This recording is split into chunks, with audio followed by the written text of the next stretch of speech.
ಪ್ರತಿಯೊಬ್ಬ ವೀಕ್ಷಕ ಮಿತ್ರರಿಗೂ ಈ ಚಾನಲ್ಗೆ ಸ್ವಾಗತ. ಕರ್ನಾಟಕ ರಾಜ್ಯದ ಪ್ರತಿಯೊಬ್ಬ ಸರ್ಕಾರಿ ನೌಕರರಿಗೆ ಅವರ ವೃತ್ತಿ ಜೀವನಕ್ಕೆ ವರದಾನವಾಗುವಂತಹ ಒಂದು ವಿಶೇಷವಾದ ಮಾಹಿತಿಯನ್ನು ತೆಗೆದುಕೊಂಡು ಬಂದಿದ್ದೀನಿ. ರಾಜ್ಯ ಸರ್ಕಾರಿ ನೌಕರರ ವಿಚಾರದಲ್ಲಿ ರಾಜ್ಯ ಸರ್ಕಾರ ಒಂದು ದೊಡ್ಡ ನಿರ್ಧಾರವನ್ನು ಕೈಗೊಂಡಿದೆ. ಈ ನಿರ್ಧಾರದಿಂದಾಗಿ ನೌಕರರ ವೃತ್ತಿ ಜೀವನಕ್ಕೆ ತುಂಬ ಅವಶ್ಯಕವಾದಂತಹ ಒಂದು ಸುದ್ದಿಯನ್ನು ತೆಗೆದುಕೊಂಡು ಬಂದಿದ್ದೀನಿ. ಈ ಸುದ್ದಿಯಲ್ಲಿ ನೌಕರರಿಗೆ ಏನೆಲ್ಲ ಉಪಯೋಗ ಆಗತ್ತೆ ಅನ್ನೋದ್ರ ಬಗ್ಗೆ ವಿವರವಾದ ಮಾಹಿತಿಯನ್ನು ತಮ್ಮೊಂದಿಗೆ ಶೇರ್ ಮಾಡ್ತೀನಿ. ಈ ಮಾಹಿತಿಯನ್ನು ಶೇರ್ ಮಾಡೋದಕ್ಕಿಂತ ಮುಂಚಿತವಾಗಿ ಯಾರೆಲ್ಲ ಈ ಚಾನಲ್ಗೆ ಸಬ್ಸ್ಕ್ರೈಬ್ ಮಾಡ್ಕೊಂಡಿಲ್ಲ ದಯವಿಟ್ಟು ಕೆಳಗಡೆ ಕಾಣ್ತಾ ಇರೋಂಥ ಸಬ್ಸ್ಕ್ರೈಬ್ ಬಟನನ್ನು ಒತ್ತಿ ಬೆಲ್ ಐಕಾನನ್ನು ಕ್ಲಿಕ್ ಮಾಡಿ ಆಲ್ ಅಂತ ಮಾಡಿ. ನೀವು ಫೇಸ್ ಮಾಡ್ತಾ ಇರೋಂಥ ಯಾವುದೇ ಪ್ರಾಬ್ಲಮ್ ಇರ್ಬೋದು, ಆ ಪ್ರಾಬ್ಲಮ್ಗಳನ್ನು ಲೀಗಲ್ ಆಗಿ ಸಾಲ್ವ್ ಮಾಡ್ಕೊಳ್ಳೋಕ್ಕಿರೋಂಥ ಉತ್ತಮ ವೇದಿಕೆಯಾದ ಸರ್ಕಾರಿ ನೌಕರ ಮಿತ್ರ ಯೂಟ್ಯೂಬ್ ಚಾನಲ್ಗೆ ಜಾಯ್ನ್ ಆಗಿ. ಸ್ನೇಹಿತರೆ, ಸರ್ಕಾರಿ ನೌಕರಿ ಅಂದರೆ ತಮಗೆಲ್ಲರಿಗೂ ಗೊತ್ತಿದೆ, ಈ ಕತ್ತಿಯ ಮೇಲಿನ ನಡಿಗೆ ಅಂತಲೇ ಹೇಳ್ಬೋದು. ಹಗ್ಗದ ಮೇಲಿನ ನಡಿಗೆ. ತುಂಬ ಕೇರ್ಫುಲ್ಲಾಗಿ ಕೆಲಸಗಳನ್ನು ಮಾಡ್ತಿರಬೇಕು. ನಮಗಾಗದಿದ್ದವರು ನಮ್ಮ ವಿರುದ್ಧ ಸಂಚುಗಳನ್ನು ಮಾಡ್ಬೋದು. ಸರ್ಕಾರಿ ನೌಕರರಿಗೆ ತೊಂದರೆ ಕೊಡುವಂಥ ಕೆಲಸಗಳು ತುಂಬ ಆಗ್ತಾ ಇರ್ತವೆ. ನಮ್ಮನ್ನು ಏನಾದರೂ ಮಾಡಿ ತೊಂದರೆ ಕೊಡಬೇಕು ಅನ್ನೋ ಉದ್ದೇಶಕ್ಕಾಗಿ ಸುಳ್ಳು ಆರೋಪಗಳನ್ನು ಮಾಡಿದಂಥ ಸಮಯದಲ್ಲಿ ಸರ್ಕಾರ ಯಾವ ರೀತಿ ನಮ್ಮನ್ನು ರಕ್ಷಣೆ ಮಾಡ್ಬೋದು ಅನ್ನೋದ್ರ ಬಗ್ಗೆ ಇಲ್ಲಿದೆ ಒಂದು ವಿಶೇಷವಾದ ಸುತ್ತೋಲೆ. ಕರ್ನಾಟಕ ರಾಜ್ಯದಲ್ಲಿ ಕೆಲಸ ಮಾಡ್ತಿರುವಂಥ ಪ್ರತಿಯೊಬ್ಬ ಸರ್ಕಾರಿ ನೌಕರರಿಗೆ ಕೆಲವೊಂದು ಸರ್ಕಾರಿ ನೌಕರರು ನನಗೆ ಮಾಹಿತಿಯನ್ನು ಕೋರಿದರು. ಲಂಚ ಪ್ರಕರಣಗಳಲ್ಲಿ ಲಂಚ ತೆಗೆದುಕೊಂಡು ಸಿಕ್ಕಾಕೊಂಡಂಥ ಸಮಯದಲ್ಲಿ ಅಥವಾ ACB ಟ್ರ್ಯಾಪು ಅಥವಾ ಈಗ ಲೋಕಾಯುಕ್ತ ಟ್ರ್ಯಾಪ್ಗಳಂಥ ಸಮಯದಲ್ಲಿ ಸರ್ಕಾರಿ ನೌಕರರನ್ನು ನೇರವಾಗಿ ಅಮಾನತುಪಡಿಸೋಕ್ಕಾಗತ್ತಾ ಅಥವಾ ಅಮಾನತುಪಡಿಸ್ದೇ ಹಾಗೆ ಇಡ್ಬೋದಾ ಅನ್ನೋ ವಿಚಾರಕ್ಕೆ ಸಂಬಂಧಪಟ್ಟ ಹಾಗೆ ಮಾಹಿತಿ ಕೊಡಿ ಅಂತ ಹೇಳಿದರು. ಅದಕ್ಕಾಗಿ ಒಂದು ಹಳೆಯ ಅಧಿಕೃತ ಜ್ಞಾಪನವನ್ನು ಕರ್ನಾಟಕ ಸರ್ಕಾರ ಹೊರಡಿಸಿರುವಂಥ ಅಧಿಕೃತ ಜ್ಞಾಪನವನ್ನು ತಮ್ಮ ಮುಂದೆ ಇಡೋದಕ್ಕೆ ಇಚ್ಛೆ ಪಡ್ತೀನಿ. ವಿಷಯ ಏನು ಅಂತ ಹೇಳಿದರೆ, ಲಂಚ ನಿರ್ಮೂಲನೆ ಅಧಿನಿಯಮ ಅಡಿಯಲ್ಲಿ ತನಿಖೆಗೊಳಪಡುವಂತಹ ಸರ್ಕಾರಿ ನೌಕರರನ್ನು ಅಮಾನತಿನಲ್ಲಿ ಇಡುವ ಬಗ್ಗೆ, ಇನ್ವೆಸ್ಟಿಗೇಷನ್ನು ಅಥವಾ ವಿಚಾರಣೆಗೆ ಒಳಗೊಳ್ಳುವ ಬಗ್ಗೆ, ಅವರನ್ನು ಸಸ್ಪೆನ್ಷನ್ ಇಡುವ ಬಗ್ಗೆ ಈ ವಿಚಾರ ಇದೆ. ಲಂಚ ನಿರ್ಮೂಲನೆ ಅಧಿನಿಯಮದ ಅಡಿಯಲ್ಲಿ ಅಥವಾ ಇನ್ಯಾವುದೇ ವಿಚಾರಕ್ಕೆ ಸಂಬಂಧಪಟ್ಟ ಹಾಗೆ, ಬೇರೆ ವಿಚಾರಕ್ಕೂ ಸಂಬಂಧಪಟ್ಟ ಹಾಗೆ, ಬೇರೆ ಕೇಸ್ಗಳಿಗೂ ಸಂಬಂಧಪಟ್ಟ ಹಾಗೆ ತನಿಖೆಗೆ ಒಳಪಡುವ ಸರ್ಕಾರಿ ನೌಕರರ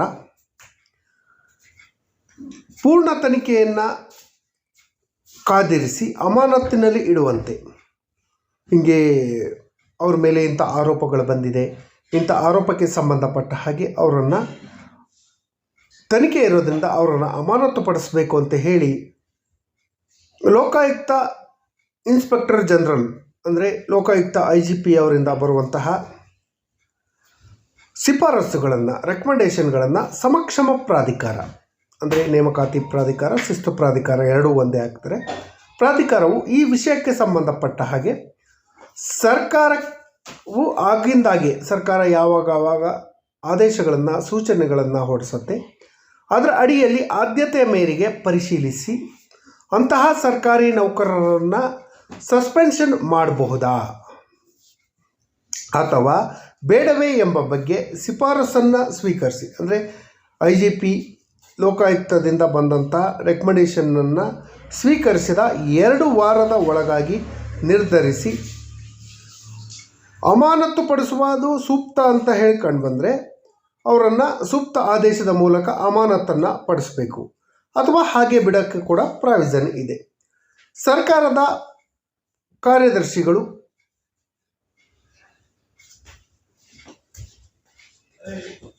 ಹಾಗೂ ಇಲಾಖಾ ಮುಖ್ಯಸ್ಥರ ಸೂಚನೆಗಳನ್ನು ತಮ್ಮ ಅಧೀನದಲ್ಲಿ ಕರ್ತವ್ಯ ನಿರ್ವಹಿಸುವ ಶಿಸ್ತು ಪ್ರಾಧಿಕಾರಿಗಳು ಗಮನ ಹರಿಸಬೇಕು. ಬೈ ಚಾನ್ಸ್ ಏನಾದರೂ ಅಮಾನತುಪಡಿಸೋಕ್ಕೆ ಅವಕಾಶಗಳು ಇಲ್ಲ ಅಂದರೆ ಅದನ್ನು ಕೂಡ ಕಾರಣಗಳನ್ನು ತಿಳಿಸಬೇಕು, ಸೂಕ್ತ ಆದೇಶವನ್ನು ಹೊರಡಿಸಿ ಕ್ರಮ ಕೈಗೊಳ್ಳಬೇಕು ಅಂತ ಹೇಳಿ ಸರ್ಕಾರದ ಅಧೀನ ಕಾರ್ಯದರ್ಶಿ GN ನಾಯ್ಕ್, ಸಿಬ್ಬಂದಿ ಹಾಗೂ ಆಡಳಿತ ಸುಧಾರಣಾ ಇಲಾಖೆ ಸೇವೆಗಳು. ಇಲ್ಲಿಂದ ಒಂದು ಅಧಿಕೃತ ಜ್ಞಾಪನ ಬಂದಿದೆ. ಈ ಅಧಿಕೃತ ಜ್ಞಾಪನ ಏನೇ ಇದ್ದರೂ ಕೂಡ ಕೆಲವೊಂದು ವೀಕ್ಷಕರು ನಮಗೆ ನೇರವಾಗಿ ಪ್ರಶ್ನೆಗಳನ್ನು ಕೇಳಿದರು, ಭೇಟಿಯಾಗಿ ಮನವಿಯನ್ನು ಕೂಡ ಮಾಡ್ಕೊಂಡಿದ್ರು. ಯಾವುದೇ ಒಬ್ಬ ಸರ್ಕಾರಿ ನೌಕರ ಅವನ ತಪ್ಪಿದೆಯೋ ಅಥವಾ ಇಲ್ಲೋ ಗೊತ್ತಿಲ್ಲ, ಆತನ ವಿರುದ್ಧ ಲಂಚದ ಆರೋಪಗಳು ಬಂತು ಅಥವಾ ಆತನ ವಿರುದ್ಧ FIR ದಾಖಲಾಯಿತು, ಆತನ ವಿರುದ್ಧ ತನಿಖೆ ನಡೀತಾ ಇದೆ. ತಕ್ಷಣ ಅಮಾನತು ಪಡಿಸೋಕ್ಕೆ ಅವಕಾಶಗಳು ಇದೆಯಾ? ಖಂಡಿತವಾಗಿಯೂ ಇಲ್ಲ. ನಿಮಗೆ ಗೊತ್ತಿರುತ್ತೆ ಅವನ ಮೇಲೆ ಕೇಸ್ ಆಗಿದೆ ಅನ್ನೋದು ಗೊತ್ತಿರುತ್ತೆ, ಅವನ ಮೇಲೆ ವಿಚಾರಣೆ ನಡೆಯುತ್ತೆ ಅನ್ನೋದು ಕೂಡ ಗೊತ್ತಿರುತ್ತೆ, ನೇಮಕಾತಿ ಪ್ರಾಧಿಕಾರಕ್ಕೆ ಗೊತ್ತಿರುತ್ತೆ. ಆದರೂ ಕೂಡ ಅಮಾನತು ಪಡಿಸೋಕ್ಕೆ ಬರೋದಿಲ್ಲ. ಯಾಕೆ ಅಂದರೆ ಯಾರು ವಿಚಾರಣೆ ಮಾಡ್ತಾ ಇದ್ದಾರೆ, ಯಾರು FIR ಮಾಡಿದ್ದಾರೆ, ಯಾವ ಸ್ಟೇಷನಲ್ಲಿ FIR ಆಗಿದೆ, ಯಾವ ಏಜೆನ್ಸಿ ಒಳಗೆ FIR ಆಗಿದೆ. ಉದಾಹರಣೆಗೆ ಪೊಲೀಸ್ ಸ್ಟೇಷನ್ಗಳಿಂದಾದರೆ ಪೊಲೀಸ್ ಸ್ಟೇಷನ್ನವರು ರಿಪೋರ್ಟ್ ಕೊಡಬೇಕು, ಲೋಕಾಯುಕ್ತದಲ್ಲಾದರೆ ಲೋಕಾಯುಕ್ತದಿಂದ ರಿಪೋರ್ಟ್ ಬರಬೇಕು ನೇಮಕಾತಿ ಪ್ರಾಧಿಕಾರಕ್ಕೆ, ಶಿಸ್ತು ಪ್ರಾಧಿಕಾರಕ್ಕೆ, ಅಥವಾ ಇತರೆ ಏಜೆನ್ಸಿಗಳು COD ಇರ್ಬೋದು, ED ಇರ್ಬೋದು, CBI ಇರ್ಬೋದು, ಯಾವುದೇ ಇಲಾಖೆಗಳಿರ್ಬೋದು, ಅಲ್ಲಿಂದ ಅಧಿಕೃತವಾಗಿ ನಿಮಗೆ ಶಿಫಾರಸು, ಇವರು ಇಂಥ ತಪ್ಪುಗಳನ್ನು ಮಾಡಿದ್ದಾರೆ, ಹಾಗಾಗಿ ಇವರ ವಿರುದ್ಧ ವಿಚಾರಣೆ ಬಾಕಿ ಇದೆ, ಹಾಗಾಗಿ ಇವರನ್ನು ಅಮಾನತುಪಡಿಸಿ ಕ್ರಮ ಕೈಗೊಳ್ಳಿ, ಇಲಾಖಾ ವಿಚಾರಣೆ ಮಾಡಿ ಅಂತ ಹೇಳಿ ನಿಮಗೆ ಶಿಫಾರಸು ಬಂದ ನಂತರ ನೀವು ಅದರ ಆಧಾರದಲ್ಲಿ ಅಮಾನತುಪಡಿಸಿ ಶಿಸ್ತು ಕ್ರಮವನ್ನು ಕೈಗೊಳ್ಳೋಕ್ಕೆ ಅವಕಾಶ ಇದೆ. ಮತ್ತೊಂದು ವಿಚಾರ ಏನಂದರೆ, ಇದೇ ಲಂಚ ಪ್ರಕರಣಗಳಲ್ಲಿ ಆತನನ್ನು ದಸ್ತಗಿರಿ ಮಾಡಿ ಪೊಲೀಸ್ನವರು ಅರೆಸ್ಟ್ ಮಾಡಿ ಆತನ ನ್ಯಾಯಾಲಯಕ್ಕೆ ಹಾಜರುಪಡಿಸಿ ನ್ಯಾಯಾಲಯ ಆತನನ್ನು ನ್ಯಾಯಾಂಗ ಬಂಧನಕ್ಕೆ ಕೊಟ್ಟರೆ 48 ಅವರ್ಸ್ಗಿಂತ ಮೇಲೆ ನ್ಯಾಯಾಂಗ ಬಂಧನದಲ್ಲಿರುವಂಥ ಸರ್ಕಾರಿ ನೌಕರ ಆಟೋಮೆಟಿಕಲಿ ಆತ ಸಸ್ಪೆನ್ಷನ್ ಆಗ್ತಾನೆ. ಇದೊಂದು ಅಂಶವನ್ನು ತಿಳ್ಕೊಳ್ಳಿ. ಕೆಲವೊಂದು ವಿಚಾರದಲ್ಲಿ ಯಾರ್ದೋ ಪಿತೂರಿಗೊಳಗಾಗಿ, ಯಾರ್ದೋ ಪ್ರಭಾವಕ್ಕೆ ಒಳಗಾಗಿ, ಅಥವಾ ಯಾವುದೋ ಸಂಚಿನಿಗೆ ಒಳಗಾಗಿ ಸರ್ಕಾರಿ ನೌಕರ ಲಂಚದ ಪ್ರಕರಣದಲ್ಲಿ ಸಿಕ್ಕಾಕೊಂಡಿರ್ತಾನೆ. ಅದು ಶಿಸ್ತು ಪ್ರಾಧಿಕಾರಕ್ಕೆ ಗಮನಕ್ಕೆ ಬಂದಿರುತ್ತೆ, ಆದರೆ ಆತ ನಿರಪರಾಧಿ ಅನ್ನೋದು ಗೊತ್ತಿರುತ್ತೆ, ಇದು ಒಂದು ವ್ಯೂಹದಲ್ಲಿ ಸಿಕ್ಕಿಸಿದ್ದಾರೆ ಅನ್ನೋದು ಗೊತ್ತಿರುತ್ತೆ.